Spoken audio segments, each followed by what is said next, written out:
Quando nós pensamos nas Nações Unidas, nós pensamos exatamente nisso. Uma organização política que une as nações. Isso parece algo digno de elogios. E a pergunta é, será que isso é tudo? Vocês se lembram que na Torre de Babel Deus separou as nações? Agora, se vocês observarem a sede das Nações Unidas em Nova York, vocês verão que é de fato um edifício notável. É um edifício grande chamado Nações Unidas. Ele é um edifício grande e o nome Nações Unidas foi cunhado pelo presidente Franklin D. Roosevelt dos Estados Unidos. E foi usado na Declaração das Nações Unidas, de janeiro de 1942, durante a Segunda Grande Guerra Mundial, quando representantes de 26 nações prometeram que seus governos continuariam combatendo o que eles chamavam de as forças do eixo. Este é um nome interessante, forças do eixo. Hoje há outro eixo contra o qual se combate, e esse é conhecido como eixo do mal. Vocês já ouviram falar disso? A precursora das Nações Unidas foi a Liga das Nações, e essa era uma organização concebida em circunstâncias similares durante a Primeira Guerra Mundial e estabelecida em 1919 por meio do Tratado de Versalhes para promover a cooperação internacional e para buscar paz e segurança. Eu estou tirando isso diretamente da página da internet das Nações Unidas. Então não há nada estranho nisso. Isso é apenas história. Em 1945, os representantes de 50 países se encontraram em San Francisco, na Conferência das Nações Unidas. E eles então inventaram um diagrama das Nações Unidas. Os delegados deliberaram com base nas propostas formuladas pelos representantes da China, da União Soviética, do Reino Unido, dos Estados Unidos, em Dumbarton Oaks, Estados Unidos, em agosto a outubro de 1944. Foi então assinada no dia 26 de junho de 1945. 50 países. A Polônia não estava representada e se tornou um dos 51 países membros originais. Então ela passou oficialmente a existir em 24 de outubro de 1945, quando a proposta tinha sido ratificada pela China, França, União Soviética, Reino Unido, Estados Unidos e pela maioria dos outros signatários. E no dia 24 de outubro, celebra-se, então, a fundação das Nações Unidas. Agora, vamos dar uma olhada nesse diagrama, nessa proposta das Nações Unidas. Isso é uma história muito interessante. Bem, Arthur Balfour, vocês se lembram desse nome? Nós já o usamos antes. Ele fazia parte dos apóstolos de Hort. Vocês se lembram de Hort? Ele era o professor que ajudou a produzir os textos gregos que mudaram a ênfase da Bíblia e removeram muitos dos aspectos do poder de Jesus Cristo e da soberania da palavra de Deus. Os apóstolos eram uma sociedade secreta que funcionava naquela época, e Hort era membro e Arthur Balfour também era. Além disso, Arthur era o presidente da Sociedade para Pesquisa Psíquica e logo se tornou o primeiro-ministro da Inglaterra e foi importante na Primeira Liga das Nações. E esse ministro se tornou também, é claro, participante ativo da escritura do diagrama ou da proposta inicial da Liga das Nações. E foi essa proposta que formou a base das Nações Unidas. E não somente ele comandava a Sociedade de Pesquisa Psíquica, que tinha encontros frequentes em sua casa, mas iniciou um grupo chamado a Sociedade Sintética, cujo objetivo era criar uma única religião mundial. Essa é uma parte interessante da história. Ele convidou Frederick Myers, da Sociedade de Pesquisa Psíquica, e juntos eles criaram o preâmbulo de todas as religiões. Isso inclui o dogma de que os espíritos que já se foram podem se comunicar conosco. E, obviamente, se você faz parte de uma sociedade assim, você tem que aceitar essa situação. Então vocês percebem que embutido nisso tudo está o desejo de unificar as religiões. Agora vamos dar uma olhada em algumas figuras históricas das Nações Unidas. Alger Hiss se tornou o secretário-geral em exercício depois do estabelecimento das Nações Unidas. Em 16 de abril de 1945, nessa edição da revista Time, ele é chamado de um dos jovens mais brilhantes do Departamento de Estado. Foi Hiss e Joseph Johnson, que depois se tornou secretário dos Bilderbergers. Percebam que as sociedades secretas estão nisso. Foram eles que escreveram a maioria das propostas iniciais das Nações Unidas. Esses maçons de postos elevados, os Bilderbergers, foram os responsáveis por essas propostas. Agora, nós sabemos em que eles criam. Nós já fizemos uma palestra sobre isso e, de vez em quando, eu vou falar dessa palestra. Tendo como modelo a Constituição da Rússia e o Manifesto Comunista, e isso é muito interessante, então a Constituição da União Soviética é quase idêntica à Constituição das Nações Unidas, se vocês não sabiam disso. E aí estão todas as referências. Tudo que eu estou dizendo é citação, eu estou apenas lendo. Então, por favor, não fiquem zangados comigo. Se vocês querem ficar zangados, fiquem zangados com quem iniciou essa coisa. Eu não tenho nada a ver com isso. Lembre-se que eu também falei numa palestra anterior que as pessoas responsáveis por tentar unir todas as nações, colocando-as sob um único governo e por trás dos bastidores, unificar todas as religiões, isso não foi tudo dito em aberto, no domínio público.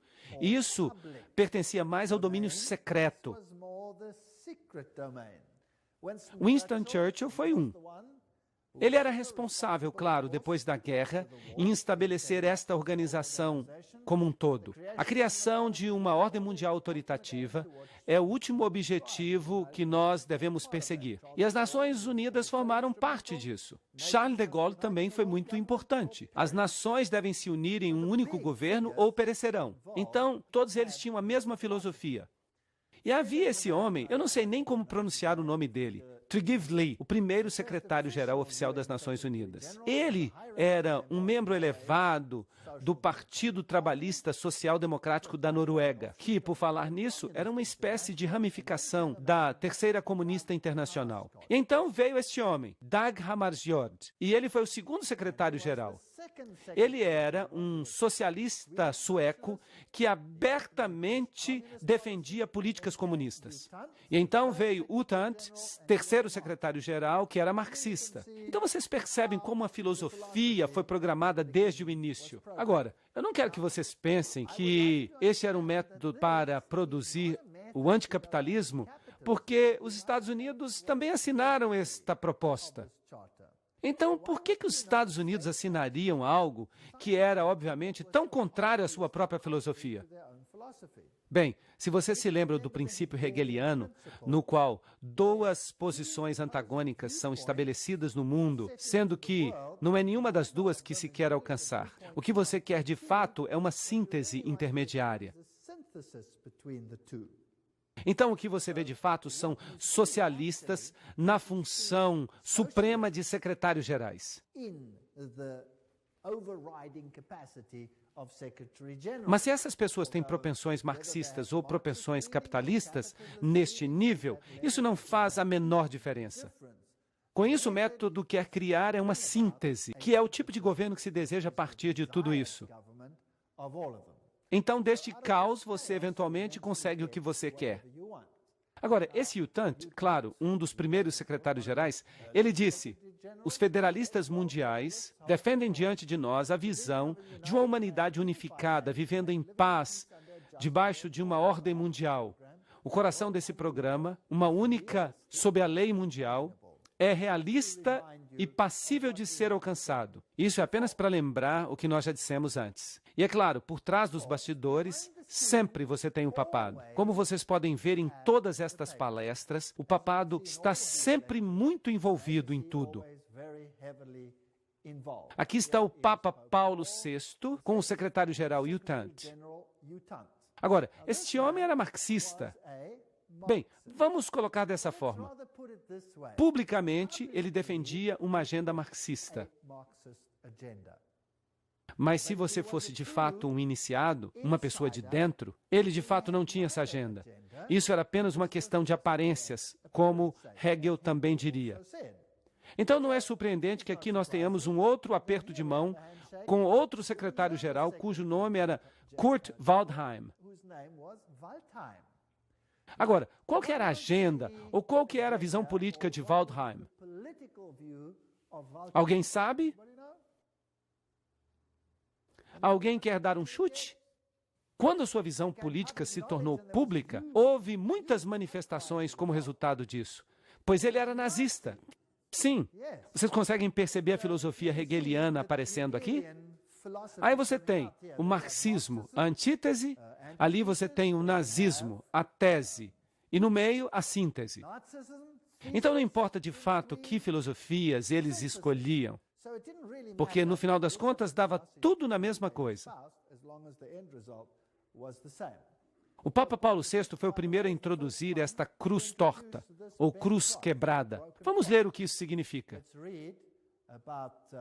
O Papa Paulo VI escreveu uma encíclica papal que convocou as nações a que abandonassem sua soberania para formar um governo mundial. O Papa estava por trás disso. Este era um pedido do próprio Papa. E essa cruz torta? Aqui temos uma citação para vocês. Papa Paulo VI. O Papa Paulo VI usou um símbolo sinistro usado pelos satanistas do século VI, que foi revivido na época do Segundo Vaticano.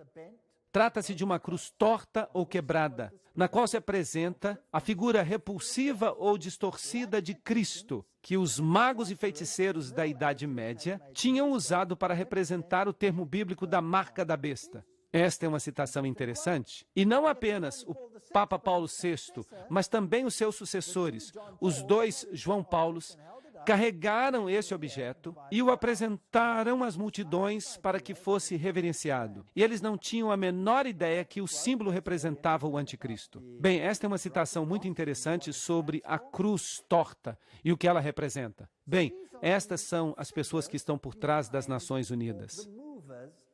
Assim, o Papa, solicitando essa ordem, os secretários gerais aceitando o seu pedido, repetindo esse pedido nos dois lados da divisão política, para que parecesse uma filosofia atrativa para os dois lados. Agora, e o aspecto espiritual? Há uma organização interfé que é chamada de Templo da Compreensão. E eles publicam este boletim que é chamado de Boletim da Boa Vontade Mundial. Agora, nós temos que ver de onde vem a autoridade de uma organização assim? Porque há muitas pequenas organizações, e talvez esta aqui fosse apenas mais uma pequena organização. Então, quem são essas pessoas que formaram o Templo da Compreensão com este Boletim da Boa Vontade Mundial? Uma organização afiliada às Nações Unidas. É sempre bom a gente dar uma olhada nos fundadores. Bem, fundado por Juliet Hollister em 1960, o Templo da Compreensão tem como um de seus objetivos a criação de uma Nações Unidas espiritual. Nesta obra, para promover a compreensão entre as religiões, na base da unidade da família humana, o templo tem contado entre os seus membros e apoiadores com pessoas de influência mundial, como U Thant. Bem, aí está o próprio secretário-geral. Você não pode subir além disso. Eleanor Roosevelt, isso é interessante, Thomas Merton, Jawaharlal Nehru, Anwar el-Sadat, S. Radhakrishnan, além do centro principal em Nova York, porque há outras pessoas influentes que apoiam. Esta não é apenas uma organizaçãozinha que opera em uma das alas. Esta é uma organização importante. E onde é que ela funciona? Ela tem uma sede na Catedral de São João o Divino. Isso já está ficando até tedioso, não é verdade? Sempre a mesma coisa. Ela tem sucursais na Índia e no Reino Unido, representantes na África, América Latina, Ásia, no Oriente Médio.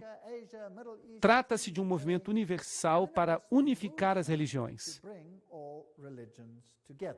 Bem, vamos dar uma olhada nesta catedral interessante. Aí está ela, a Catedral de São João o Divino.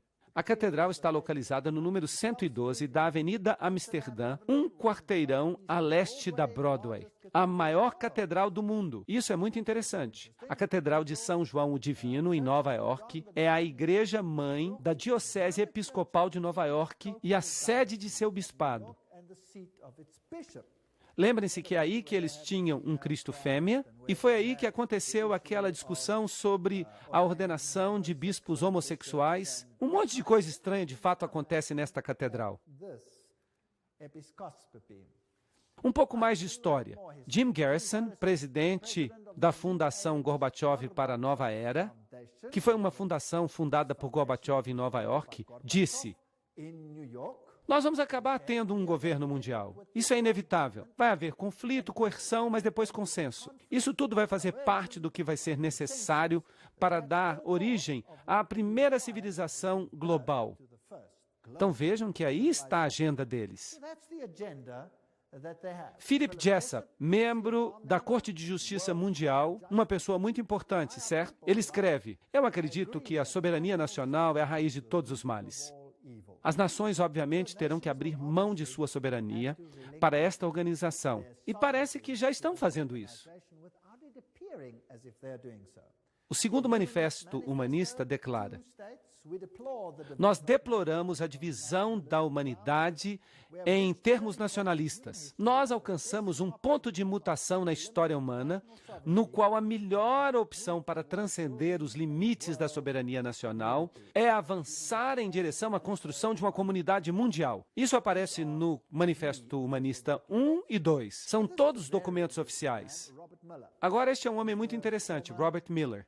Ele é um antigo secretário-geral assistente das Nações Unidas, mas agora ele passou para o campo espiritual dentro das Nações Unidas. Ele é também chamado de profeta da esperança das Nações Unidas. Ele escreveu: nós temos que avançar o mais depressa possível em direção a um governo mundial, uma religião mundial, um líder mundial. Isso é muito interessante. Então, essas pessoas são as mais importantes. Agora, a filosofia. Eu estou sempre interessado na filosofia e em quem são as pessoas que estão por trás dos bastidores. E nós sempre chegamos aos mesmos velhos nomes, repetidas vezes. No livro A Conspiração de Aquário, de Marilyn Ferguson, uma pesquisa com pessoas da Nova Era mostrou que a figura mais influente para o despertar espiritual da Nova Era foi Pierre Teilhard de Chardin. Vocês se lembram quem ele era? Sacerdote jesuíta. Vejam vocês. Aí vocês têm o catolicismo, os jesuítas, como os principais incentivadores das Nações Unidas. Agora, o que Robert Miller, o antigo secretário-geral assistente das Nações Unidas, tinha para dizer? Ele escreveu: Teilhard de Chardin sempre encarou as Nações Unidas como uma corporificação institucional progressiva da sua filosofia. Agora, aí está um secretário-geral assistente dizendo que as Nações Unidas corporificam a filosofia de Teilhard de Chardin. Agora, o que Teilhard de Chardin disse? Eu já mencionei uma parte da filosofia dele, mas vamos dar uma outra olhada com mais detalhes. Ele escreveu: embora sua forma ainda não seja completamente discernível, a humanidade amanhã despertará para um mundo pan-organizado. Um mundo pan-organizado. Bem, ok. O que mais ele tem a dizer? Teilhard de Chardin influenciou o seu amigo Padre de Breverie, que inspirou seus colegas que começaram um amplo processo de elaboração global e a longo termo das Nações Unidas. Isso afetou muitas nações ao redor do mundo. O próprio Robert Miller diz: eu fui profundamente influenciado por Teilhard de Chardin.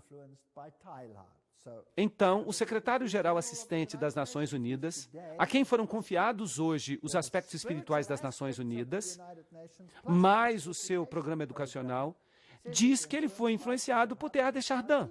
E Robert Miller escreve em seu livro O que eles mais me ensinaram foi a felicidade, dizendo: qualquer pessoa que gosta de Teilhard de Chardin reconhecerá nessa transcendência espiritual o que ele anunciou enfaticamente como o próximo estágio de nossa evolução. Então, vai haver uma transcendência espiritual daquilo que parece ser político para o espiritual. Bem, nós já vimos na palestra anterior que Teilhard de Chardin era um sacerdote jesuíta francês, eugenicista, marxista, panteísta, evolucionista, que talvez tenha estado envolvido naquele famoso embuste do homem de Piltdown. Ele era humanista e é conhecido como o pai da Nova Era. Trata-se de um homem muito influente, e ele parece ter estado muito ocupado. Ele sonhava com o fato de que a humanidade um dia se uniria a Deus e que perceberia sua divindade no chamado ponto ômega. Essa crença inspirou muitos líderes da nova era de hoje. De fato, Chardin é um dos escritores mais frequentemente citados pelos principais ocultistas da nova era. Eu também disse isso quando nós estávamos discutindo o movimento da nova era. Eu só estou lembrando vocês disso. Então nós podemos ficar unificados com Deus. E essa então seria a aparência do homem. E vejam que eu tirei isso diretamente da página dos jesuítas na internet. Eles todos falam dessa síntese evolucionária. O mundo da mente e do espírito. O mundo físico e o mundo da mente e do espírito. A união desses dois. E aqui estão algumas de suas citações. Vamos ver alguns detalhes mais. Este é o espírito da filosofia das Nações Unidas. Interessante. É uma lei do universo que em todas as coisas haja uma existência anterior. Antes de qualquer forma, há sempre uma forma anterior, menos evoluída. Nós todos estamos evoluindo em direção à divindade. Vejam que ele está dizendo que todos nós estamos nos tornando deuses. Que filosofia maravilhosa. O que eu estou propondo é que nós estreitemos a lacuna entre o panteísmo e o cristianismo, trazendo o que poderíamos chamar de alma cristã do panteísmo ou o aspecto panteísta do cristianismo. Que fascinante, hein? Deus está em tudo. Deus não é uma entidade separada. Nós mesmos somos deuses, fazemos parte de Deus. Quem é panteísta acredita nessas coisas. Eu só posso ser salvo quando eu me tornar um com o universo. Essa é também a filosofia do budismo. Eu acredito que o Messias, a quem nós aguardamos, a quem nós todos, sem dúvida, aguardamos, é o Cristo universal, ou seja, o Cristo da evolução. Bem, essa é a filosofia de Teilhard de Chardin. Não é interessante? Então, infelizmente, eu não posso concordar com um único J dessa filosofia. Ela não é bíblica. De fato, ela é uma blasfêmia. Uma convergência geral das religiões em relação ao Cristo universal que nos satisfaz a todos. Foi isso que Teilhard de Chardin disse no livro Cristianismo e Evolução. Isso é uma citação. Foi ele que disse.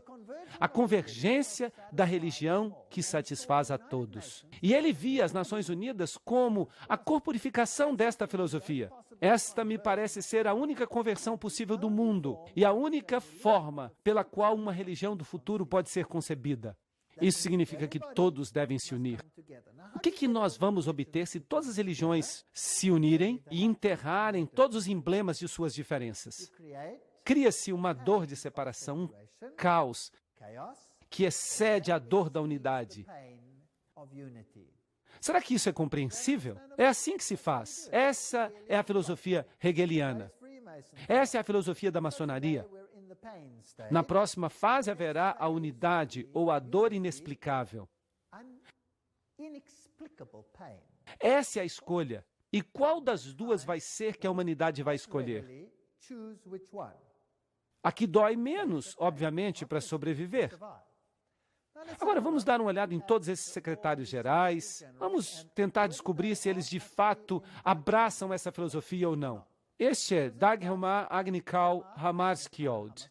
Ele foi secretário-geral das Nações Unidas de 10 de abril de 1953 a 18 de setembro de 1961, quando ele morreu num acidente de avião, e ele era o quarto filho do primeiro-ministro da Suécia durante os anos da Primeira Guerra Mundial. Agora, o que ele fez nas Nações Unidas? Bem, uma das primeiras coisas que ele fez foi produzir ou criar uma sala de orações. Aí está ela, do lado esquerdo. Uma pedra no meio da sala tem muita coisa a nos dizer. Podemos imaginá-la como um altar, vazio não porque não haja Deus, não porque ele é um altar a um Deus desconhecido, mas porque é dedicado ao Deus a quem o homem adora, sob muitos nomes e muitas formas. Que interessante. Aí está, então, uma sala de orações que tem só um altar de pedra que é construído com a forma de um retângulo, se vocês observarem, que tem certos significados interessantes. E todo o edifício, toda a sala, tem a forma de um trapezoide. Agora, o que isso quer dizer? Bem, aí também está o olho que tudo vê, e esse símbolo que nós vemos aqui está entre os hititas. É também o símbolo, se você olhar com cuidado, das Nações Unidas. Tem uma coroa de louros e tem a face voltada para cima no lugar exato onde é substituído pela terra.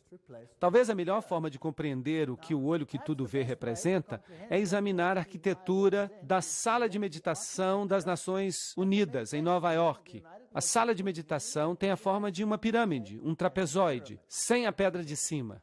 Do lado de dentro, a sala tem pouca iluminação, mas vindo do teto está um raio de luz focado que se irradia até um rude altar de pedra. Na parede que está bem em frente, temos um mural moderno fantástico. E ele dinamicamente está cheio de símbolos do ocultismo, contendo 27 triângulos de várias configurações, uma mistura de pano de fundo preto, branco e colorido. E também uma linha vertical em forma de cobra. No centro está o olho que tudo vê, que atrai a atenção de milhões que visitam as Nações Unidas, com sua imagem surpreendente de suspeita e onipresença. Esta é uma citação de Tex Mars. E vejam algumas citações mais.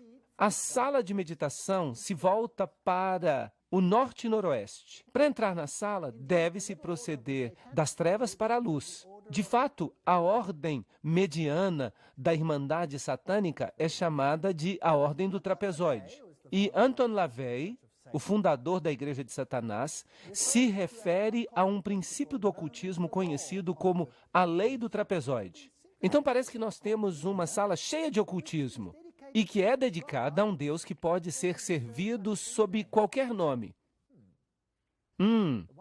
O que eu conheço tem um nome apenas. E Robert Miller, o padrinho espiritual das Nações Unidas e antigo secretário-geral, ele escreve o seguinte: podem-se contar várias histórias tocantes da transformação espiritual que as Nações Unidas têm realizado, a tal ponto que este pequeno lugar na Terra está se tornando terra sagrada. Por exemplo, o economista racional e intelectual Dag Hammarskjöld teve um encontro com Deus nas Nações Unidas e encontrou ali inspiração para sua obra como servo do mundo nos místicos da Idade Média. Vejam que ele não encontrou a sua inspiração da Bíblia. Ele a encontrou onde? Dos místicos. E nas suas extremidades, a sua decoração está cheia de espiritualidade e misticismo. Aí está. Essas são as palavras das próprias Nações Unidas ou de seus representantes, dizendo de onde esta inspiração veio. Agora vamos voltar um pouco até Foster e Alice Bailey. Alice Bailey foi a pessoa que recebeu mensagens ditadas de um espírito e que é conhecida como a profetisa da nova era. Eles começaram um grupo chamado Boa Vontade para o Mundo, uma ONG oficial dentro das Nações Unidas. E a declaração de propósito deste grupo é cooperar no mundo todo para a preparação do reaparecimento do Cristo. Então, as Nações Unidas, em outras palavras, é uma organização que se prepara para juntar todos os governos. Sim, mas isso é apenas no nível político. A agenda por trás disso tudo é fazer com que todas as religiões se juntem a fim de se prepararem para a volta de Cristo. Que Cristo? Não Jesus Cristo, mas o Cristo cósmico. Porque Jesus não vai voltar para fazer o que eles pensam que vai acontecer, como nós veremos numa futura palestra. O Cristo deles quer ter um reino aqui na Terra, mas Deus diz: o meu reino não é deste mundo. Agora, vamos dar uma olhada neste outro homem, Robert Miller.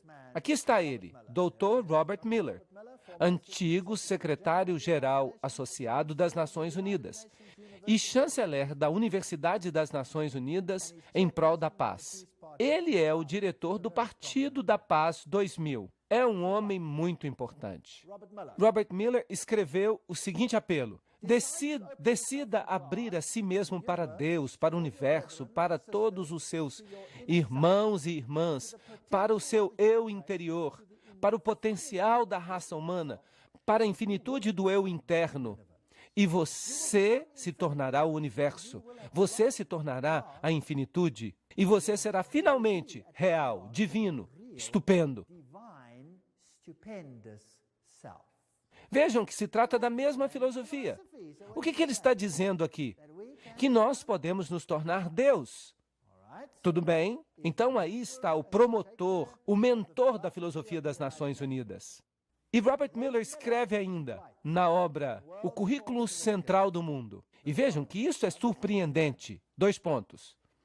A filosofia que subjaz à escola de Robert Miller, vejam que agora ele está falando de uma escola Robert Miller. Nós vamos ter que falar sobre isso mais tarde. A escola Robert Miller é o programa educacional para o mundo inteiro que será iniciado pelas Nações Unidas. E isso é assustador. Mas continuemos a ler. A filosofia que subjaz à escola Robert Miller é baseada nos ensinamentos estabelecidos nos livros de Alice Bailey.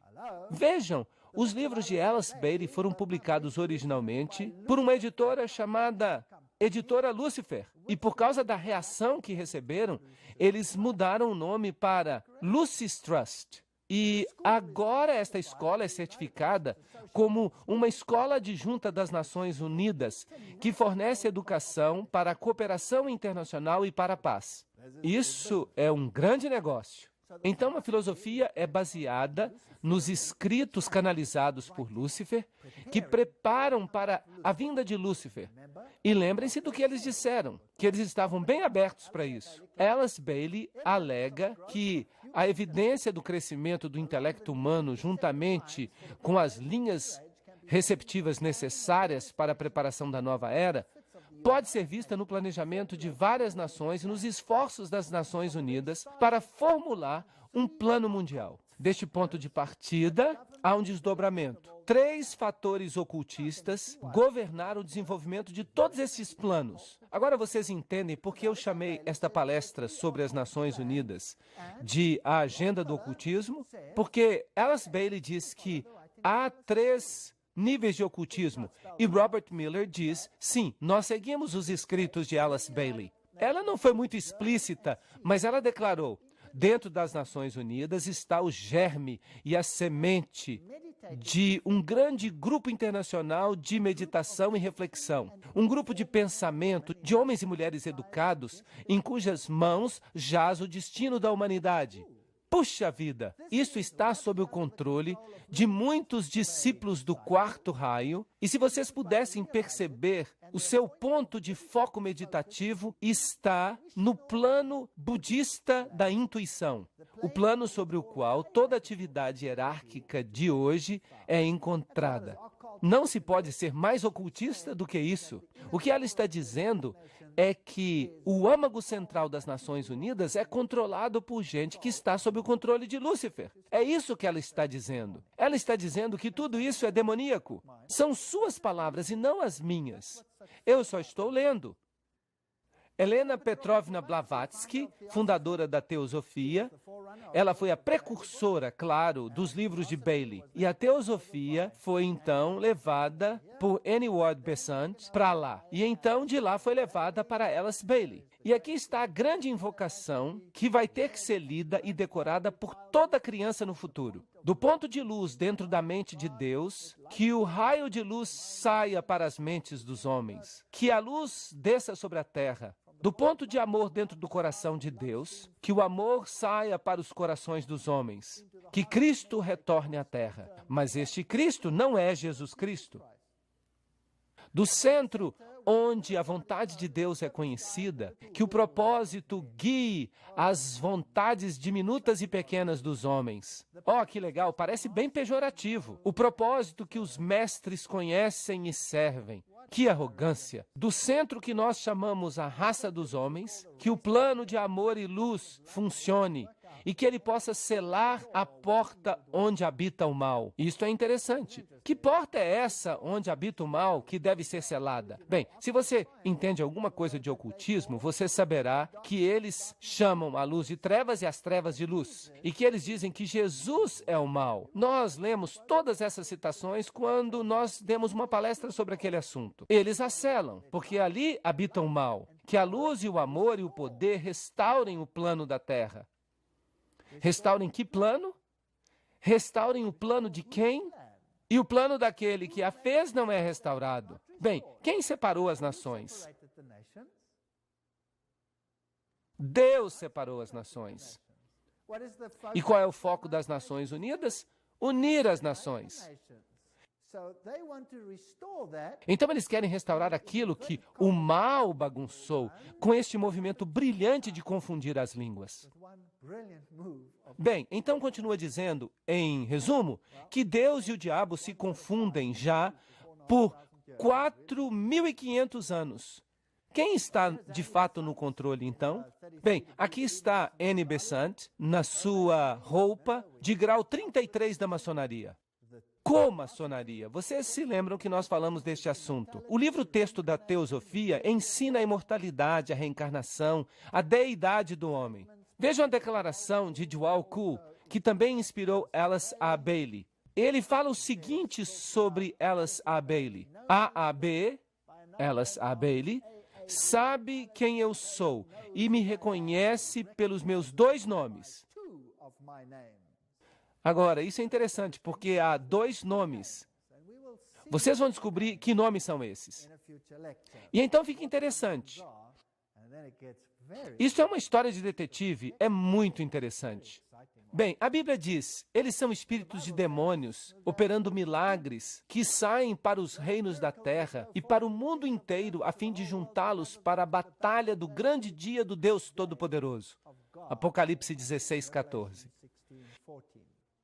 Lembrem-se que Helena Petrovna Blavatsky, a fundadora deste movimento, da qual Alice A. Bailey se tornou a suma sacerdotisa, disse, Lúcifer representa a vida, o pensamento, o progresso, a civilização, a liberdade, a independência. Lúcifer é o verbo, a serpente, o salvador. É Satanás que é o Deus de nosso planeta e o nosso único Deus. Então ela fala sobre a Virgem, que é Satanás e Lúcifer ao mesmo tempo, e do Espírito Santo, tudo em um. Então não importa se você o chama de Ísis ou se você o chama de Osíris, não importa. Não importa se você o chama de Baal ou Astarote, não importa. 2 nomes. Ele sempre se apresenta sob 2 nomes, 2 princípios. Alice Bailey foi a sucessora de Besant como líder da Casa da Teosofia. E o marido dela era um maçom de grau 32. Claro, parte da comaçonaria. Aí está ela, sacerdotisa e profetisa do movimento da Nova Era, que recebeu estas mensagens desta entidade espiritual, que tem que ser um demônio. Djwhal Khul. Seus escritos, como nós já dissemos, faz dela uma das 2 mulheres a ter escrito mais livros em tempos modernos. E qual era o seu principal objetivo? Os problemas da humanidade. Juntar a humanidade de novo. Preparar o mundo para a volta de Cristo. Nós já lemos esta citação. Eu me dedico de novo para o serviço daquele que vem. Aquele que vem é um acrônimo no mundo do ocultismo para Lúcifer. Eu farei tudo o que eu puder para preparar as mentes e os corações dos homens para aquele evento. Eu não tenho nenhum outro objetivo na vida. E ela escreve ainda, o homem do Tibete, e ela está falando de Djwhal Khul, me pediu para anunciar que quando ele está falando de Cristo, ele está se referindo ao seu nome oficial como cabeça da hierarquia. O Cristo trabalha para todos os homens, sem levar em consideração a sua religião. Ele não pertence ao mundo cristão mais do que ao mundo budista, ou maometano, ou qualquer outra fé. Não há necessidade que alguém pertença à igreja cristã para se afiliar a Cristo. Vejam que ela não está falando então do cristianismo. As exigências são de amar o semelhante, viver uma vida disciplinada, reconhecer a divindade em todas as religiões e todos os seres e governar a sua vida diária com o amor. Amor, amor, amor, amor. Amor até gotejar. Este é o evangelho moderno. Ninguém mais pode advertir o outro. Ninguém mais pode falar de pecado. Ninguém mais pode falar de salvação. Ninguém mais pode apontar para Jesus Cristo como Salvador. Mas se você ama alguém, você não se vê na obrigação de advertir essa pessoa dos problemas que jazem à frente? E Alice Bailey escreveu, em primeiro lugar, ele vai voltar para um mundo que é essencialmente unificado. Vejam que não precisa estar todo unificado. O principal efeito da sua aparição certamente será demonstrar para todos os países os efeitos de um espírito de inclusão. Então, seu principal objetivo será desenvolver um espírito de inclusão. Uma inclusão que será canalizada ou expressa através dele. Então, o seu espírito trabalhará para fazer com que isto aconteça. E ela escreve, todos aqueles que buscam relacionamentos humanos corretos serão automaticamente atraídos a ele. Ahá! Então, não temos que buscar a Jesus Cristo. Nós temos que buscar os relacionamentos humanos corretos. Vocês percebem que a ênfase fica toda na humanidade? Todos que buscam estas coisas serão automaticamente atraídos a ele, quer eles pertençam a uma grande religião do mundo ou não. Nós precisamos, então, de um espírito de inclusão. Bem, vamos continuar a leitura. Todos aqueles que não veem nenhuma diferença básica entre as religiões, ou entre os homens, ou entre as nações, o rodearão. Perceberam isso? Então, se eu não vejo diferença entre o cristianismo e o budismo, e eu não vejo diferença entre o hinduísmo e o cristianismo, então eu o rodearei. Se eu não vejo diferença entre as nações, eu o rodearei. E continua a leitura. Aqueles que corporificam o espírito da exclusão e da separação, igualmente serão automaticamente revelados, e todos os homens saberão quem eles são. Isso é legal. O que a Bíblia fala sobre este assunto? A Bíblia diz, saí e separai-vos. A Bíblia pede um espírito de separação. Por sua própria natureza, as Nações Unidas não têm opção a não ser pedir que tipo de espírito? De inclusão.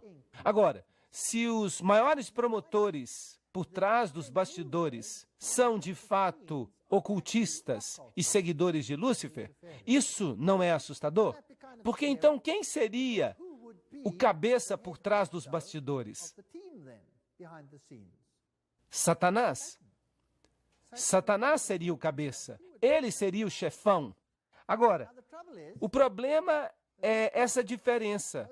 Uns dizem, saí dela, separai-vos. E os outros dizem, vamos ser inclusivos, vamos ficar todos juntos. A resposta vem com clareza. Ele voltará sem falha quando uma certa quantidade de paz já tiver sido restaurada. Não é preciso ter uma paz mundial, mas apenas uma certa medida de paz. E a Bailey continua. A principal exigência para a volta de Cristo é um mundo que esteja em paz. Contudo, essa paz deve se basear na boa vontade das pessoas educadas. E isso, inevitavelmente, levará às relações humanas corretas e, portanto, ao estabelecimento de linhas de luz entre as nações, entre as religiões, entre os grupos e entre os homens. Então, a única forma que nós vamos ter esta comunidade é se nós nos unirmos em um cadinho e nos tornarmos um apenas. Isso significa abrir mão das nossas diferenças. E ela continua. Descubram os membros do novo grupo de servidores mundiais, sempre que possível. Fortaleçam suas mãos. Busquem-nos em todas as nações e expressem muitas linhas de pensamento e pontos de vista. Lembrem-se sempre que na doutrina e no dogma, nas técnicas e nos métodos, eles podem diferir amplamente de vocês, mas eles têm o mesmo amor pelos seus semelhantes. Esta se tornou a religião do novo mundo. Não o amor a Deus, mas o amor aos semelhantes. Continuando, na boa vontade prática e na devoção para o estabelecimento de relações humanas corretas, eles estão do seu lado. Eles são seus iguais e provavelmente ensinam o mesmo tanto. Então, eles estão dizendo, esqueçam-se de todas as diferenças religiosas. Promovam sem cessar a obra da boa vontade mundial, para que toda a nação possa ter o seu grupo de homens e mulheres dedicados ao estabelecimento de relações humanas corretas. Todo o poder foi dado, então, aos homens, em vez de a Deus. E é com base nesse ensinamento que Cristo levantará a superestrutura da irmandade dos homens, pois as relações humanas corretas são uma expressão do amor de Deus. Isso é tudo que nós ouvimos nos sermões do Novo Mundo. O que é importante são as relações humanas corretas. O que é importante é que nós aceitemos uns aos outros, independentemente de quem sejamos. O que é importante é que nós saiamos de mãos dadas. Mas e a fidelidade a Deus? E os princípios bíblicos? Não, eles dizem que nós temos que abrir mão deles. A revista da Partilha Internacional diz o seguinte: mas na alvorada de um dia, a visão das Nações Unidas há de salvar o mundo.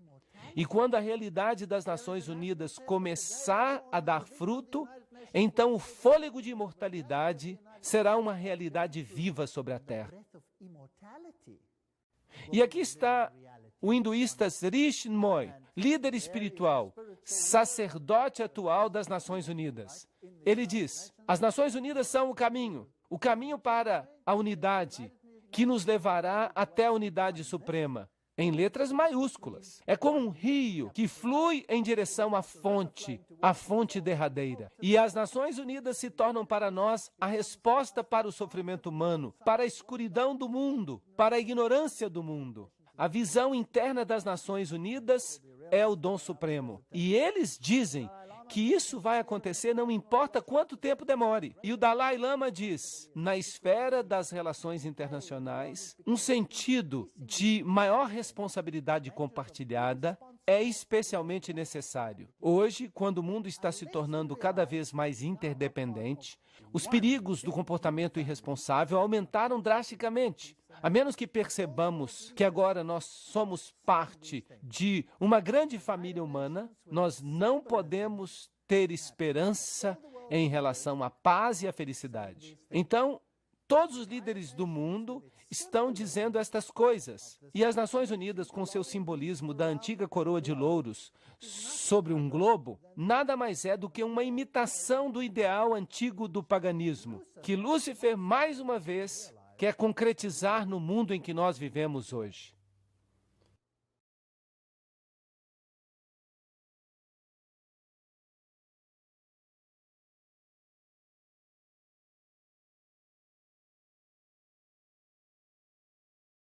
Como já vimos, o símbolo das Nações Unidas é muito semelhante a um velho símbolo hitita.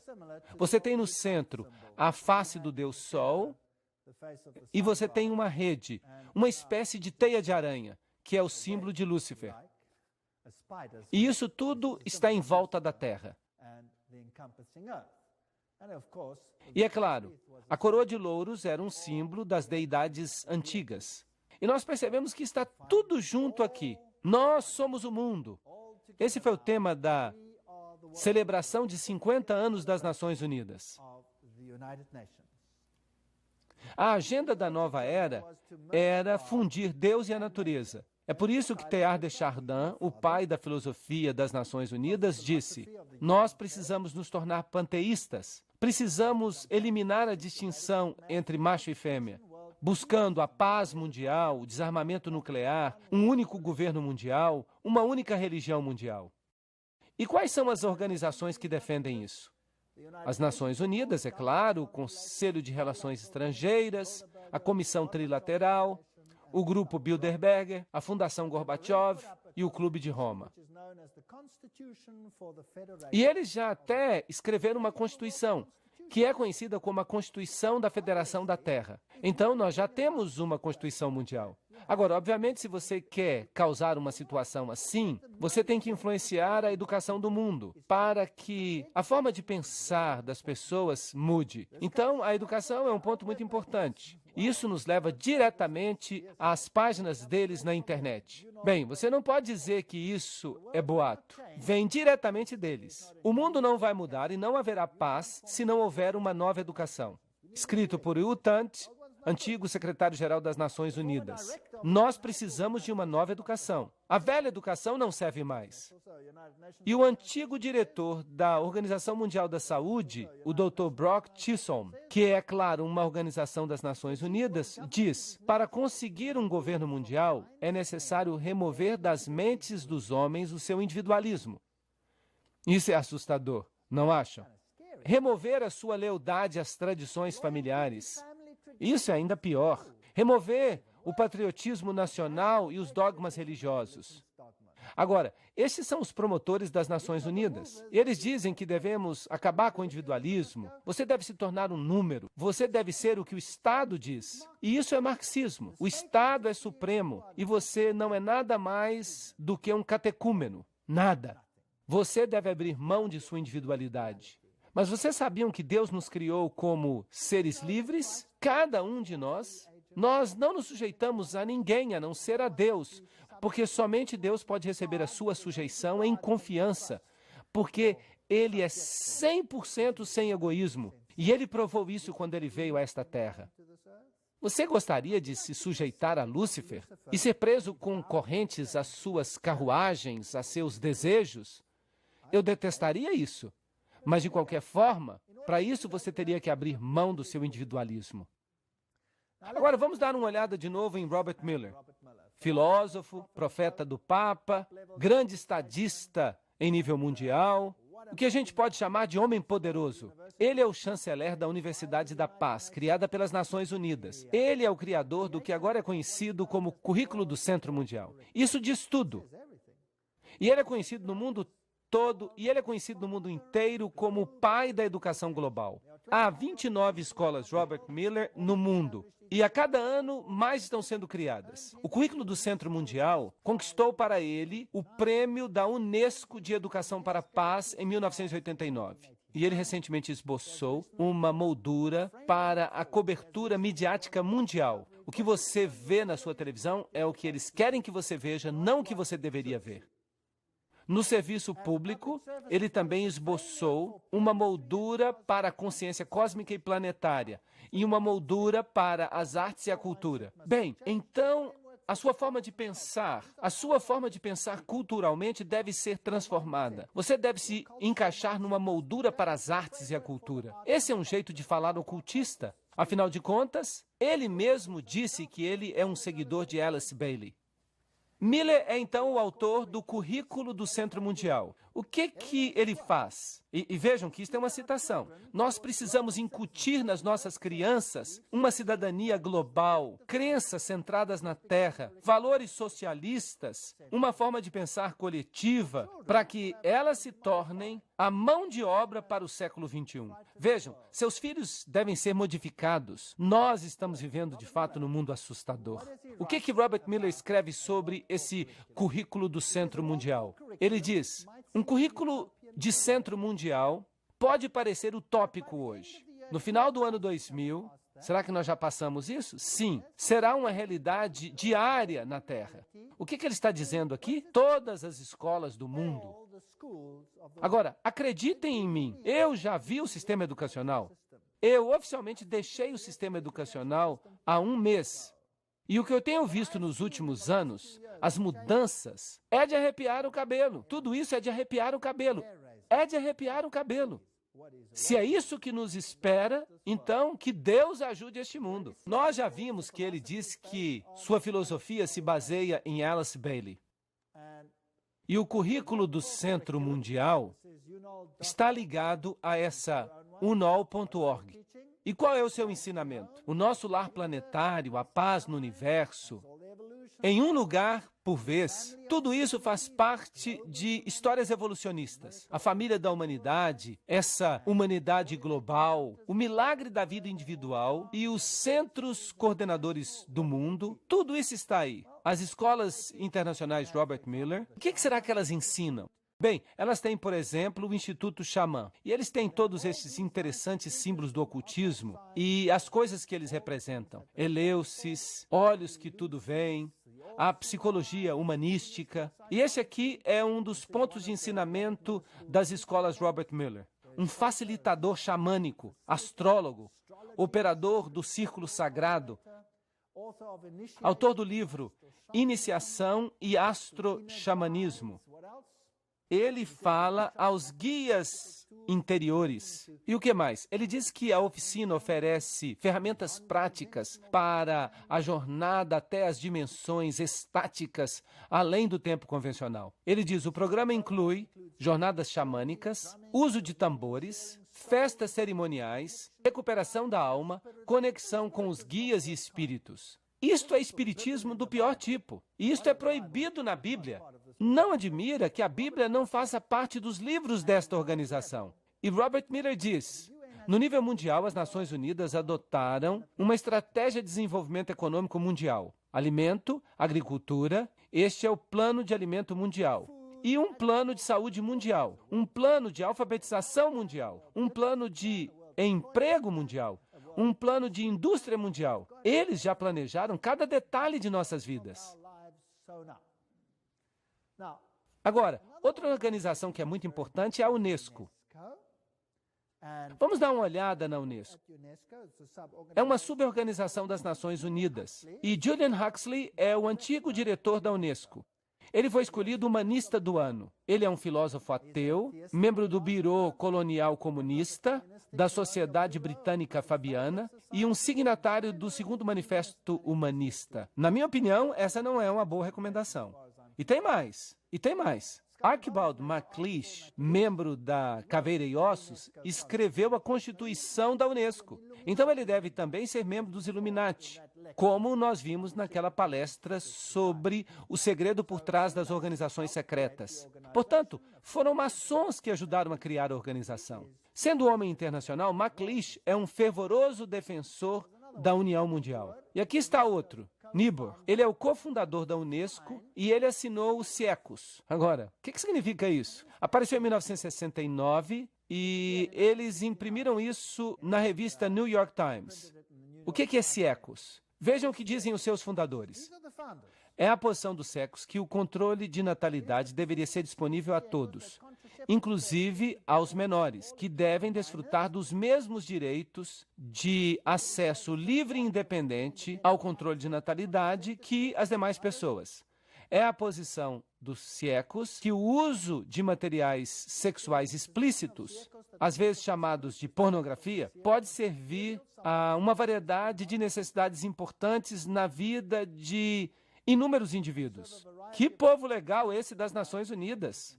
E é por isso que, nas nossas escolas primárias agora, faz parte obrigatória do currículo que nós tenhamos detalhes sexuais explícitos, explicados, todos em nome de se prevenirem doenças sexualmente transmissíveis. E ali também incluem os atos mais estranhos e libidinosos. De fato, nossas universidades estão oferecendo o título de doutor honorário àqueles que são mais pervertidos neste assunto. Sim, é verdade.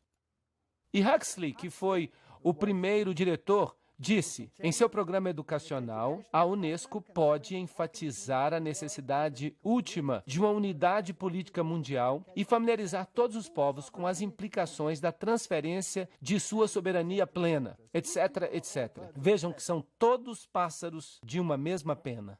E a própria Unesco explica, se a Unesco é atacada em termos de que ela está ajudando a preparar as pessoas do mundo para um governo mundial, é um erro nós precipitarmos negações e declarações apologéticas. Sejamos francos, o trabalho da Unesco é ajudar a criar e promover os elementos da cidadania mundial.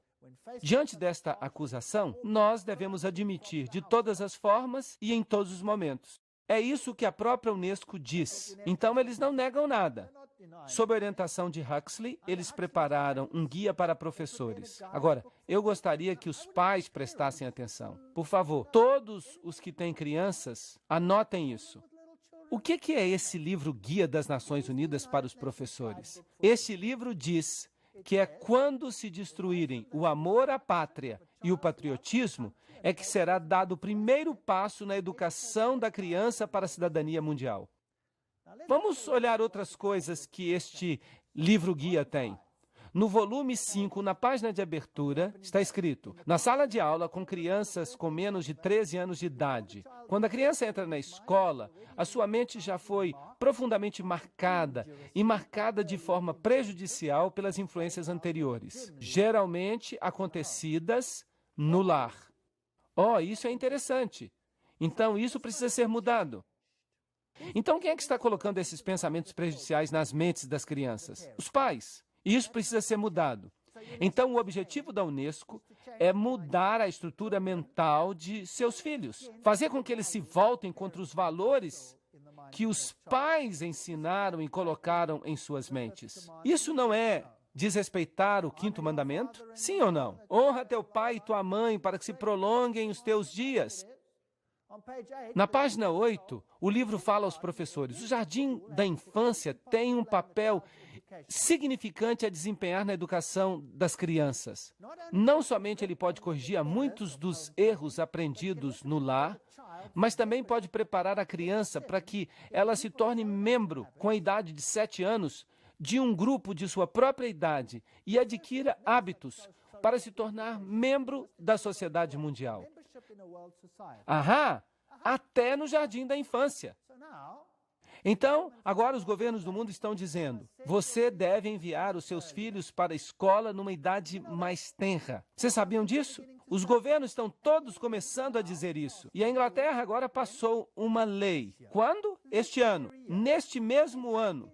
E adivinha agora o que a lei da Inglaterra diz que deve ser a idade para as crianças irem para a escola? Aos 3 anos. Sim, aos 3 anos de idade. Você tem que enviá-los para a pré-escola. Isso parece bom e as mães gostam muito, porque elas não têm que tomar conta dos filhos. Mas quem está controlando a forma de pensar dessas crianças? Quem está por trás disso? Os ocultistas. E na página 58, o livro Guia para Professores diz: como nós já apontamos, é frequentemente a família que infecta a criança com o nacionalismo extremo. Portanto, usem os meios descritos anteriormente para combater as atitudes da família. Mas o nacionalismo não é o seu último alvo. Qual é, de fato, o seu verdadeiro alvo? A religião. A religião. E no volume 5, página 11, está escrito: em nossa opinião, a história e a geografia deveriam ser ensinados nesta idade como história e geografia universais. O estudo de história levanta problemas de valor e seria melhor que nós os adiássemos até que o aluno seja livre dos preconceitos nacionalistas, que, no presente, impregnam o ensino da história. Então, toda a forma de pensar da criança deve ser mudada no programa de ensino. E este é o objetivo da Unesco. Não é um objetivo nobre. Eu não acho que seja, porque a autoridade da religião, dos pais, especialmente da religião cristã, é solapada. Agora, outra organização entra em cena. Esta é chamada de Organização Findhorn. E eles promovem a saúde ecológica e a prosperidade ecológica. Você já ouviu falar de ecologia hoje em dia? Sim. Agora, de novo, nós temos que buscar as pistas. Nós temos que sempre fazer um trabalho de detetive. Por causa da conexão de São Francisco, isso é, Francisco Xavier, com a natureza, o Papa João Paulo II o escolheu como o santo padroeiro da ecologia.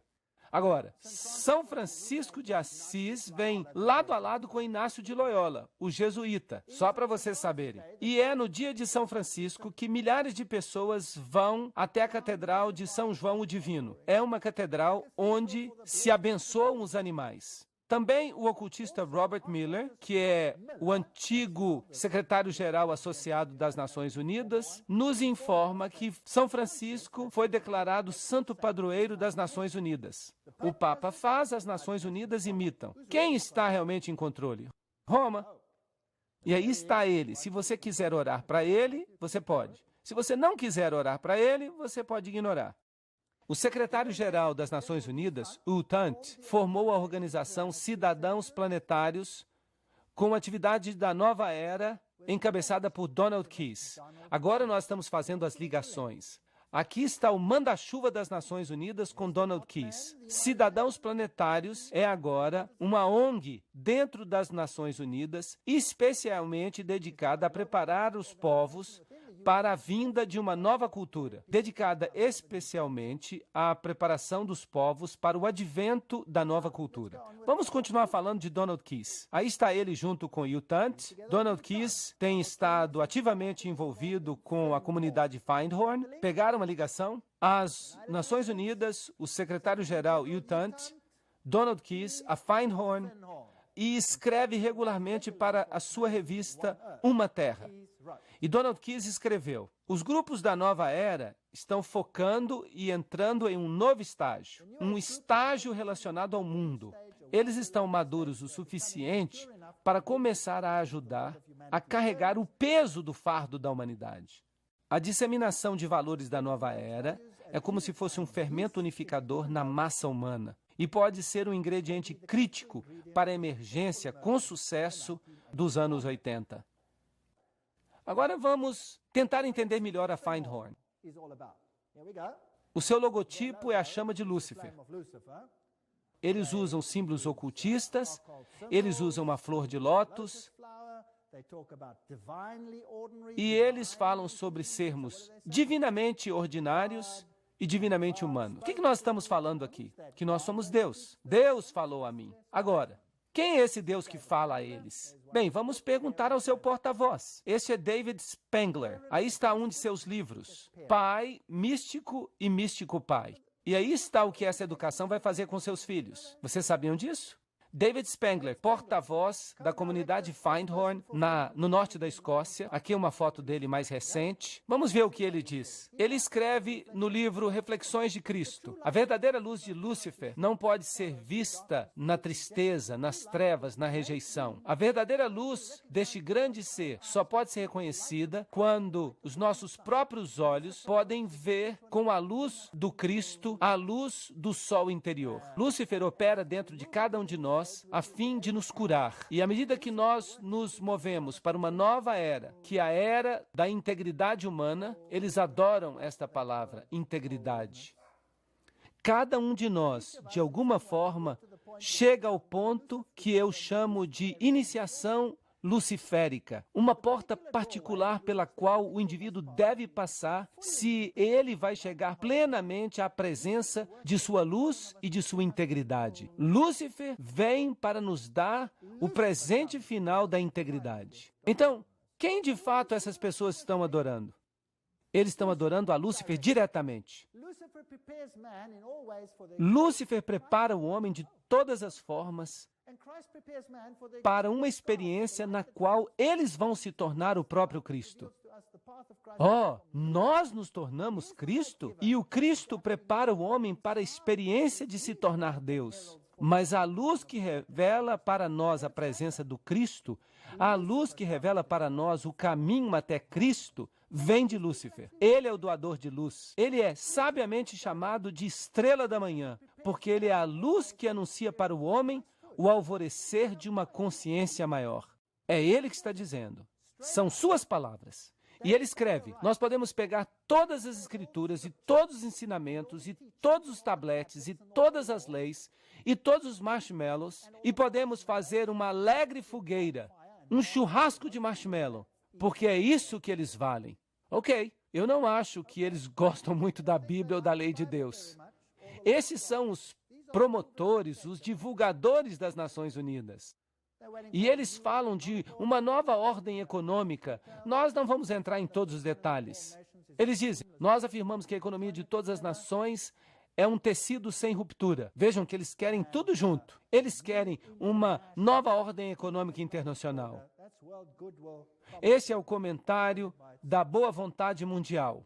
Nós, os membros das Nações Unidas, solenemente proclamamos a nossa determinação unida de trabalhar urgentemente para o estabelecimento de uma nova ordem econômica internacional. Todo mundo vai ser controlado em um único nível por essa gente. Uma completa mudança na ordem econômica e financeira é imperativa, disse Benjamin Creme, porta-voz do Maitreya. Assim, a Assembleia Geral das Nações Unidas diz uma nova ordem econômica internacional. E então vocês percebem todas essas coisas estranhas que estão acontecendo. Buckminster Fuller diz, em essência, não me deem nenhuma outra tarefa, simplesmente deixem que eu seja o cabeça do órgão que controla a alimentação mundial. E eu terei todo o mundo aos meus pés amanhã.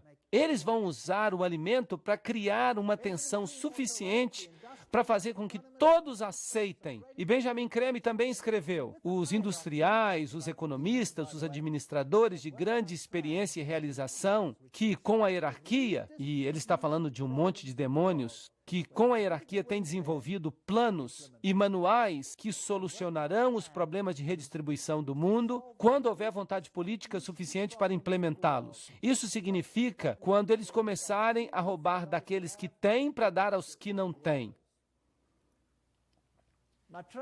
E o próprio Maitreya, este Cristo da nova era, diz, as Nações Unidas são a principal esperança do mundo. Em seus interrelacionamentos, nós podemos ver um exemplo de democracia, o símbolo para essa expressão da vontade de Deus que os homens chamam de boa vontade. Com o advento do Cristo, essa boa vontade fará com que todos os homens e todas as nações desenvolvam relacionamentos corretos e criem as circunstâncias necessárias para a expressão dessa síntese, que será o principal aspecto da civilização vindoura.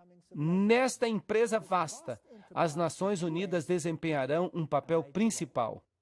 Lembram de Apocalipse 17? Os 10 chifres que vocês viram são 10 reis que ainda não receberam um reino, mas por uma hora eles receberão autoridade como reis, juntamente com a besta. Eles têm um propósito, e eles darão o seu poder e autoridade à besta. Eles farão guerra contra o Cordeiro. 10 regiões, de acordo com Gary K. O Clube de Roma dividiu o mundo em 10 regiões e escreveu a nova Constituição.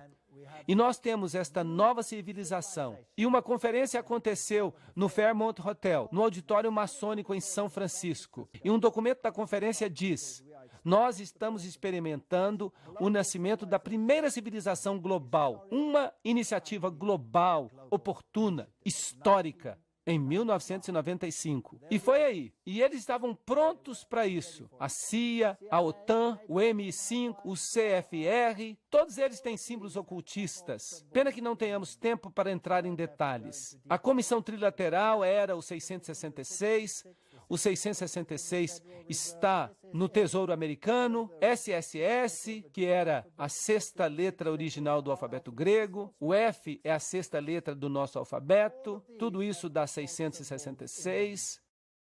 Agora, e essas religiões mundiais? E esse é o X da questão, se nós quisermos nos concentrar nesta questão hoje à noite. Isto será o centro do que vai acontecer. Não seria inevitável que as Nações Unidas, mais cedo ou mais tarde, adquirissem uma dimensão espiritual? É isso que diz Robert Miller, o chefão por trás da educação mundial, da mídia mundial, da Universidade da Paz, todas essas coisas. Robert Miller escreve, há uma ilustração famosa que mostra Cristo batendo a porta do alto edifício das Nações Unidas, querendo entrar nele. Eu sempre visualizo na minha mente uma figura mais precisa, aquela de que as Nações Unidas representam o corpo de Cristo. Isso é interessante. Cristo não disse que o meu reino não é deste mundo? Então, esse é outro reino. E este Cristo definitivamente não é Jesus Cristo. E ele então diz, o Papa João Paulo II disse que nós somos cortadores de pedra e artesãos de uma catedral que talvez nós nunca vejamos em sua beleza final. Ahá, esta é uma linguagem maçônica que o Papa João Paulo II está usando. E a tapeçaria dessa obra envolve a condição total da humanidade deste planeta. E tudo isso faz parte de uma das páginas mais prodigiosas da evolução. Vai requerer o desligamento e a objetividade dos historiadores futuros, a fim de que eles avaliem plenamente o que aconteceu no último terço do nosso século e que compreendam a verdadeira significância das Nações Unidas. Nenhuma força humana será capaz de destruir as Nações Unidas. Muito interessante. pois as Nações Unidas não são um mero prédio ou uma mera ideia. Não é uma criação feita por homens. Aí está Robert Miller falando, o antigo secretário-geral das Nações Unidas. Se não foi feito por homens, então quem fez? Quem a fez se não foi o homem que a fez? Bem, eles nos falam sobre o seu líder em palavras explícitas. Quem é ele? Lúcifer. As Nações Unidas são uma visão de luz do Supremo Absoluto, linguagem maçônica, que está vagarosa, constante e infalivelmente iluminando a ignorância, a noite da nossa vida humana. O sucesso divino e o progresso supremo das Nações Unidas, eles estão prestes a se tornar realidade. Na hora da sua escolha, o Supremo Absoluto vai fazer tocar o seu sino de vitória aqui na Terra, através do coração amoroso e servidor das Nações Unidas. Uau, isso é uma bomba! Ele vai fazer soar o seu sino de vitória? Obrigado, Robert Miller. O que mais você tem a dizer nesta questão? Decida abrir-se ao potencial da raça humana, à infinitude de seu eu interno, e você se tornará o universo. Finalmente você será o verdadeiro e divino eu. Isso, de fato, coloca todos os ingredientes no bolo. Eu estou cada vez mais atraído a alguns dos ensinamentos mais simples e, no entanto, mais importantes do Cristo e de todos os grandes profetas e visionários. Eu estou cada vez mais convencido de que o que eles previram é o início daquilo que vai se tornar realidade neste planeta e de que a humanidade vai transcender, vai se metamorfosear naquilo que aqueles grandes sonhadores, visionários e profetas imaginaram. Nós estamos mudando. Nós vamos sofrer uma mudança. As principais religiões do mundo, no final, todas vão querer a mesma coisa. Será? Embora tenham nascido em lugares diferentes e em circunstâncias diferentes neste planeta. O que o mundo precisa hoje é uma convergência das religiões diferentes em busca e na definição das leis cósmicas ou divinas que devem regular o nosso comportamento neste planeta. Um ecumenismo espiritual de escala mundial, expresso em novas formas de cooperação religiosa, nas instituições. Isso seria o mais perto que nós vamos chegar do Cristo ressuscitado. Muito obrigado, muito interessante. A paz será impossível, Robert Miller fala, sem que domemos o fundamentalismo através de uma religião unida, que professe fidelidade somente a uma espiritualidade global e à saúde deste planeta. Então, o fundamentalismo tem que ser domado. Vamos começar com o islamismo. E onde vocês acham que eles vão terminar? Certamente no cristianismo. A nova religião mundial deve se basear nas verdades que têm sobrevivido ao teste dos séculos. Elas estão constantemente tomando forma no pensamento humano, e por elas as Nações Unidas lutam. O meu grande sonho pessoal, escreve Robert Miller, é conseguir uma aliança eficaz entre todas as principais religiões e as Nações Unidas. Que fascinante! Não pode haver uma dissociação entre a Igreja Universal e a loja sagrada dos verdadeiros maçons e os círculos internos das sociedades esotéricas. É isso que Alice Bailey e Robert Miller dizem que é a sua filosofia. Então aí está, maçonaria, luciferianismo, este é o reino na Terra. Em junho de 1995, uma conferência de cúpula, Interfé, foi realizada em São Francisco, com o propósito de unificar as religiões do mundo em uma organização global. A Organização das Religiões Unificadas é chamada de ORU e é para ser uma organização internacional interreligiosa cujo modelo é as Nações Unidas e afiliada às Nações Unidas. De acordo com sua literatura, W.B. Broward declara que a ORU acabou de lançar o seu manifesto escrito em junho de 1997. E por volta de junho de 2000, a organização estará plenamente estabelecida e operando globalmente a partir de junho de 2005. Quão longe nós estamos disso tudo? Está bem ali, virando a esquina. E essas coisas me deixam animados.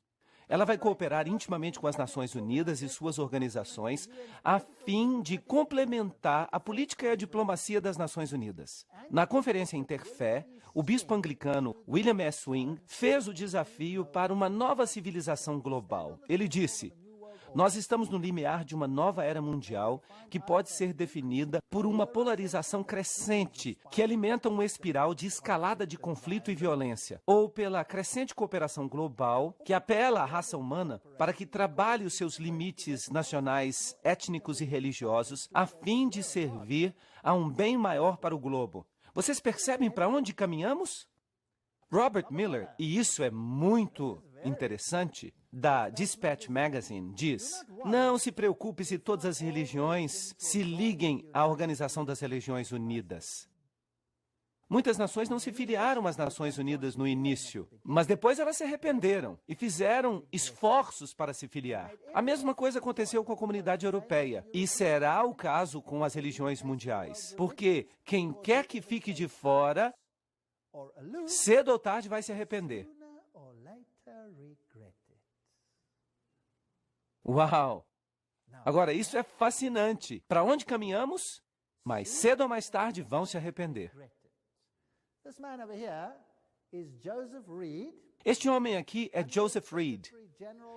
Ele é o subsecretário-geral das Nações Unidas atualmente. E ele está falando numa grande convenção dos Adventistas do Sétimo Dia. E ele vai lhes dizer exatamente quem vai estar no controle.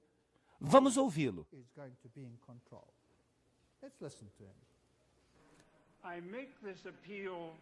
Eu faço este apelo porque as Nações Unidas são também a sua organização, a nossa organização mundial, a sua Organização das Nações Unidas.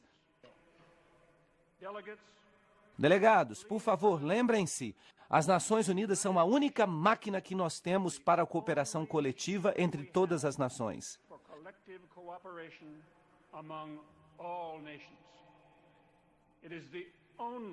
É a única instituição de escala mundial para promover o desenvolvimento. As Nações Unidas são o único mecanismo universal para proteger os direitos humanos. As Nações Unidas são a única moldura que compartilhamos para fortalecer a legislação internacional. Delegados, as Nações Unidas não representam o luxo da vida internacional. A obra das Nações Unidas é de vital importância para a melhoria da vida em nosso planeta. Isso é fascinante. As Nações Unidas são a sua organização. É o único corpo para isso, para aquilo. Agora, esse não foi o discurso que ele escreveu. Ele o leu para o secretário-geral das Nações Unidas. Agora nós temos um problema. Eu não quero fazer parte de uma organização conectada com Lúcifer. Esta é a minha opinião pessoal. As tradições místicas das principais denominações facilmente interagem com as tradições das religiões pagãs do mundo. Práticas de meditação, técnicas de visualização, exercício de respiração estão sendo agora usados para nos conectar com o reino espiritual. Ao fazer isso, esses líderes religiosos, como o Papa e o Dalai Lama, estão todos no mesmo plano.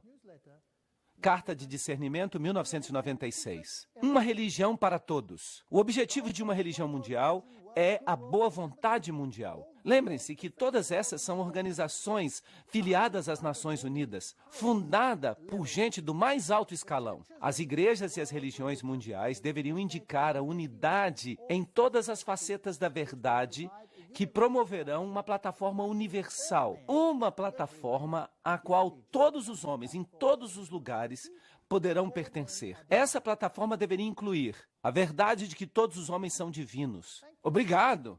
Será que você pode fazer isso? Sim ou não? Eu espero que não. A verdade de que a evolução governa o crescimento do ser humano.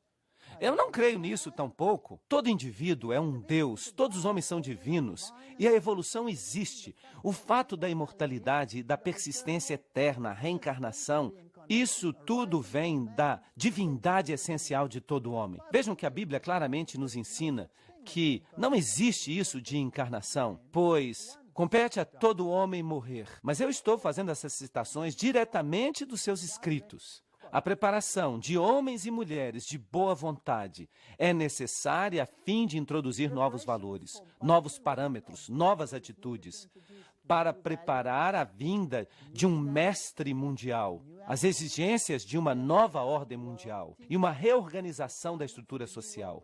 Eu mesmo não quero ter nenhuma parte com isso. Eu não quero nada disso. E Alice A. Bailey escreve: as mesmas velhas fórmulas, as mesmas velhas teologias e as mesmas velhas interpretações são agora consideradas adequadas para satisfazer as necessidades e curiosidade moderna do homem. Mas elas não são. A igreja hoje é a tumba de Cristo e a pedra da teologia foi retirada da porta do sepulcro. Uau! Jesus e sua teologia, adeus, adeus. Ela escreve ainda: o dia está amanhecendo em que todas as religiões serão consideradas como emanando de uma única grande fonte espiritual. Tudo será visto como uma união que fornece a raiz da qual a religião mundial universal inevitavelmente emergerá. Então não haverá mais nem cristão nem pagão, nem judeu nem gentio, mas simplesmente um grande corpo de crentes reunidos de todas as religiões atuais. Isso parece bom, mas de quem será essa religião? Eles aceitarão as mesmas verdades, não os conceitos teológicos, mas conceitos essenciais à vida espiritual. Eles se levantarão juntos na mesma plataforma de irmandade e de relações humanas. Eles reconhecerão sua filiação divina e buscarão a união para cooperar com o plano divino. Essa religião mundial não é um sonho vão, mas algo que está definitivamente se formando hoje. Carta da Boa Vontade Mundial, 1993. Eu estou citando. Isso tudo vem das Nações Unidas. Então, obviamente, o mundo vai se mover em direção a esta plataforma unificada. E haverá aqueles que propagarão um espírito de separação. Isso está correto? Será que nós podemos ver isso acontecendo? E então haverá conflito. E Robert Miller diz que aqueles que não entrarem no jogo vão fazer o quê? Eles vão se lamentar. Então, obviamente, nós estamos caminhando para um confronto. Assim, os objetivos e esforços expressos das Nações Unidas produzirão fruto eventual e uma nova igreja de Deus, reunida de todas as religiões e grupos espirituais. Vejam, uma nova igreja de Deus. Eu não quero ser parte dessa nova igreja de Deus. Eu acho que ela me dá náuseas.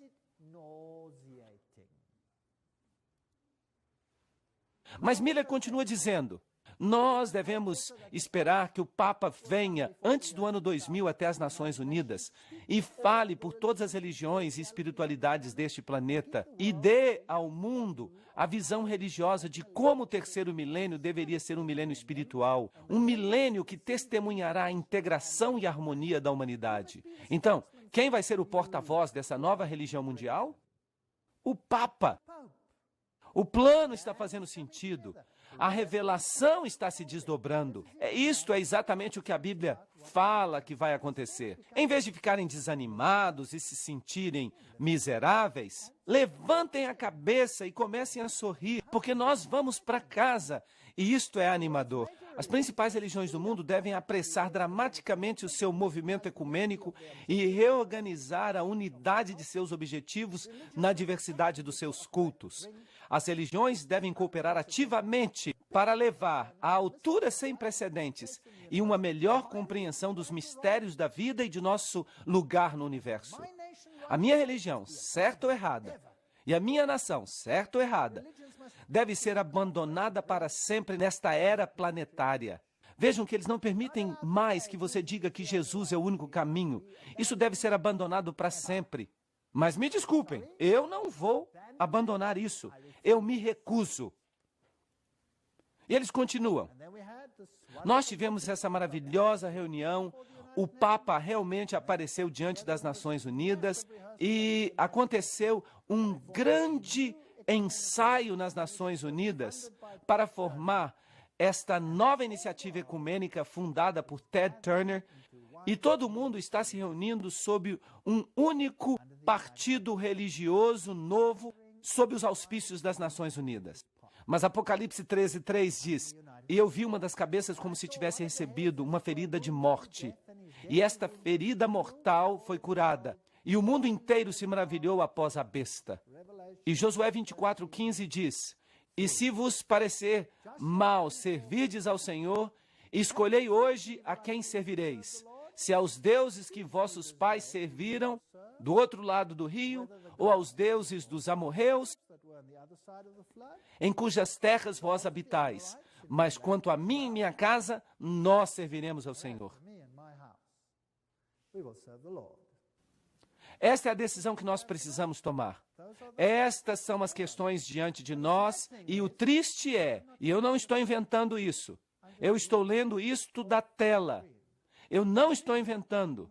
Eu queria que eu estivesse, mas eu não estou. Então nós estamos nos encaminhando para uma situação de crise. Mas nas palestras que virão, nós vamos dar uma olhada do outro lado da moeda. Nós já vimos bastante desse lado da moeda, não acham?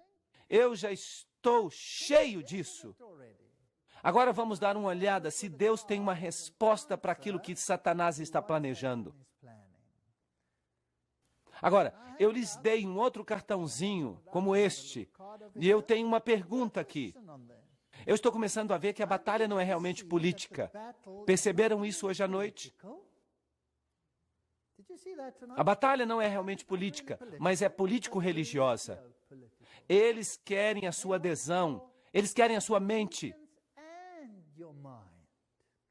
Eu percebo que Satanás, ele organizou tudinho, a fim de que todo mundo, se possível, os próprios eleitos, sejam enganados e hipnotizados pelos seus estratagemas. Mas pela graça de Deus, o segundo ponto, eu não quero ser uma dessas pessoas enganadas. Eu preciso, mais do que estar apenas ciente do problema, eu tenho que fazer um esforço conjunto para encontrar a verdade e para permanecer sem ser enganado. E qual é o único canal pelo qual nós podemos descobrir a vontade de Deus? Digam-me. A Bíblia. Se Deus não nos tivesse dado a Bíblia, nós não teríamos esperança neste mar. Mas graças a Deus, Ele nos deu a Bíblia. O que nós faríamos sem ela? Eu não saberia onde nós estamos caminhando. Tudo pareceria lógico, tudo pareceria certo. Todos ficariam felizes e todos entraríamos no vagão deste povo. Certo ou errado?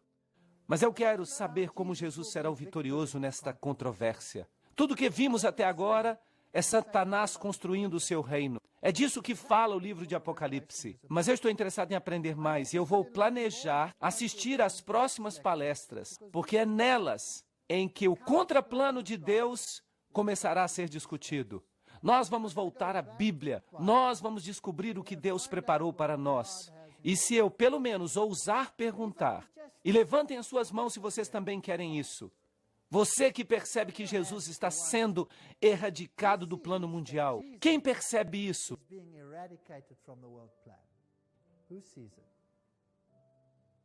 Uau! Está havendo um massacre de Jesus Cristo. E nós fomos pegos nesta batalha. Certo ou errado? Nós simplesmente fomos pegos nesta batalha. Então, que esperança nós temos de mudar o status quo? Nenhuma, nenhuma. Se você pensa que você sozinho vai mudar isso, esqueça. Nós não temos esperança. Qual é a nossa única esperança? Jesus Cristo. Ele é a única esperança. Sem Ele, não somos nada. E é por isso que eu posso me levantar aqui hoje, porque eu sei que não há nada que eu possa fazer, mas Ele pode fazer algo. Ele pode possibilitar que eu me levante aqui e fale a vocês. Isso não é maravilhoso? Todas as coisas são possíveis. Vocês sabiam que eu já apresentei essas palestras numa loja maçônica? Sim, todas as coisas são possíveis. Absolutamente maravilhoso.